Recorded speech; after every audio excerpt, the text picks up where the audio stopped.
Sarah, tu es rentrée? Je suis si heureux de te voir, dit Maxime avec de l'espoir dans la voix, lorsque sa colocataire rentre à la maison. Non, je suis venu chercher le reste de mes affaires. Je t'ai déjà dit que tout était fini entre nous. Comment ça? Je t'aime. Je ne veux pas rompre. J'ai besoin de toi. Tu m'as tellement manqué tous ces jours. Une semaine avant, quelque chose qui ne devrait pas arriver aux époux et aux colocataires leur est arrivé. Maxime a giflé la joue de Sarah en étant en colère. Le conflit a commencé lorsqu'il est rentré chez lui et a découvert que, comme il lui semblait, il y avait du désordre dans la cuisine. Sarah était en train de préparer du menemen, qui est un plat turc. Il y avait des bols, des assiettes et des bocaux partout, et un pot de 10 litres sur la cuisinière était couvert de taches d'une tomate indisciplinée qui avait éclaté et a commencé à brûler. Il y avait des assiettes avec de l'ail, du poivre épicé et d'autres aliments dans différentes parties de la cuisine. Sarah était debout et coupait des poivrons comme si tout allait bien. Ils ont emménagé ensemble il y a 4 mois. Maxime a vécu seul pendant longtemps avant cela. Il a accepté de quitter sa confortable solitude pour elle et d'essayer de fonder à nouveau une famille. Mais il n'a pas pensé à tous les détails. Ils avaient tous deux plus de 40 ans lorsqu'ils se sont rencontrés. Sarah avait une grande fille qui travaillait déjà. Maxime a un fils de 10 ans, issu d'un premier mariage, qu'il voit rarement. Sa mère vivait dans une autre ville. Il semblait qu'il n'y avait rien de mieux que de trouver une personne dans ce monde, avec laquelle il serait aussi à l'aise que tout seul. Au début, il semblait à Sarah que Maxime était exactement cette personne. Elle a rejeté son appartement loué et a emménagé avec lui lorsqu'il lui a proposé. Sarah essayait d'être une bonne épouse. Elle espérait avoir rencontré un homme avec lequel elle pourrait être heureuse.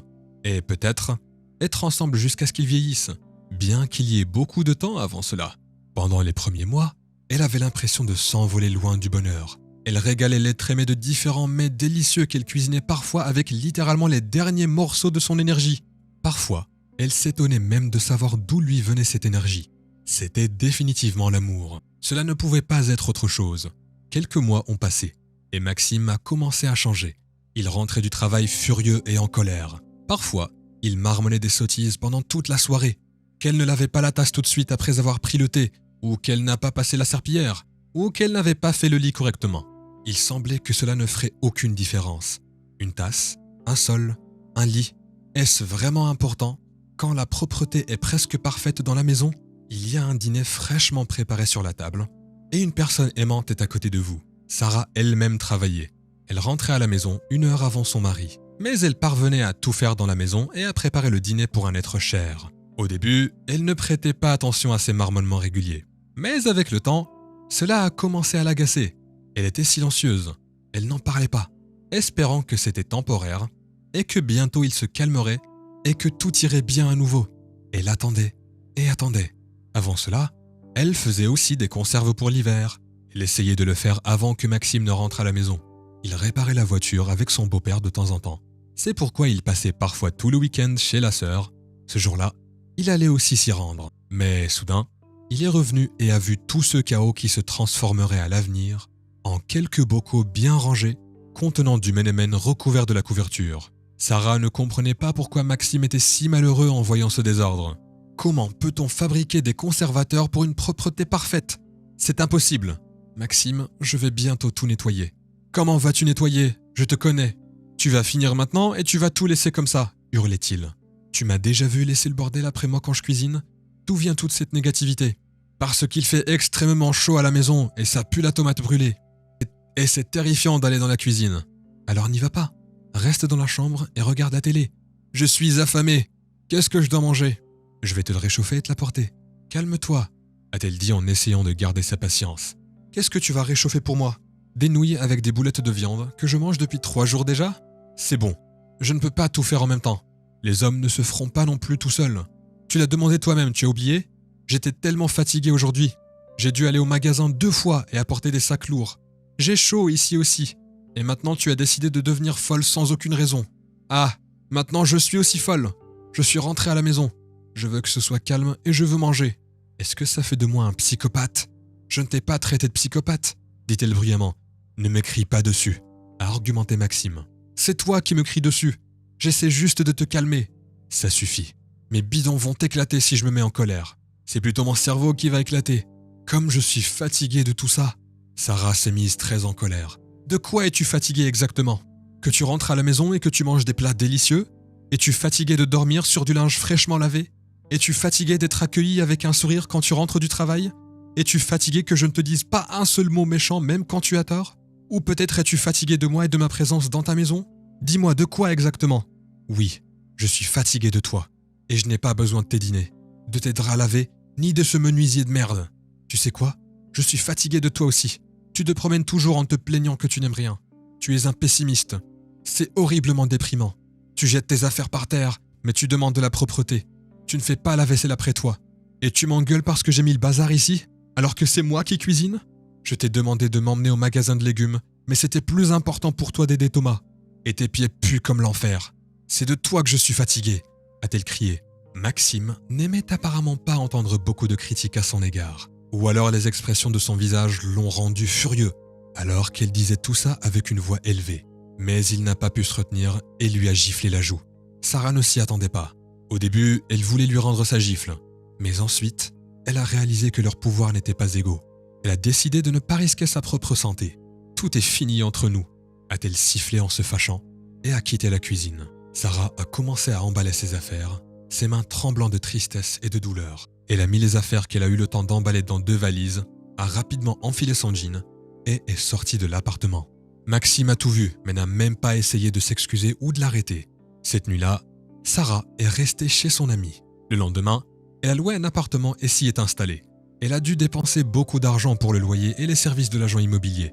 De plus, elle a dû acheter différentes choses qui lui manquaient dans sa nouvelle maison. Elle n'a pas eu la moindre idée de retourner chez Maxime, du moins pendant les 3 premiers jours. Puis elle s'est sentie triste dans son âme. Elle se souvenait de leur dispute, de tous les mots qui avaient été dits. Ils avaient tous deux fait du bon travail. Non, elle réalisa qu'elle ne pouvait pas pardonner une telle chose. Mais elle se sentait quand même lourde dans son âme. Maxime n'a pas appelé et ne l'a pas cherché. Seulement le soir, quand elle est partie, il lui a envoyé un SMS. « Tu peux faire ce que tu veux avec les hommes, je m'en fous », a-t-elle répondu avec un sang chaud. Bien sûr, elle a eu pitié de ces hommes. Elle a dépensé de l'argent pour eux. Encore une demi-heure ou 40 minutes et tout serait fait. Mais ça s'est avéré si désagréable. Sarah a même essayé de ne pas l'accepter. Et elle a espéré et attendu que Maxime réalise tout et vienne à elle, qu'il lui demande pardon ou au moins qu'il l'appelle. Mais rien de tout cela n'est arrivé. Une semaine est passée. Elle s'est un peu habituée à l'idée qu'elle était à nouveau célibataire. Elle a décidé qu'il était temps de récupérer le reste de ses affaires dans l'appartement de Maxime et de lui rendre ses clés. Bien sûr, il pouvait le faire quand il était au travail.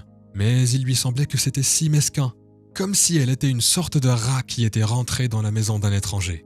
Non, elle ne voulait pas que ça se passe comme ça. Elle a envoyé un SMS à Maxime une demi-heure avant sa visite, lui disant qu'elle viendrait bientôt. Il l'a rencontré à la porte.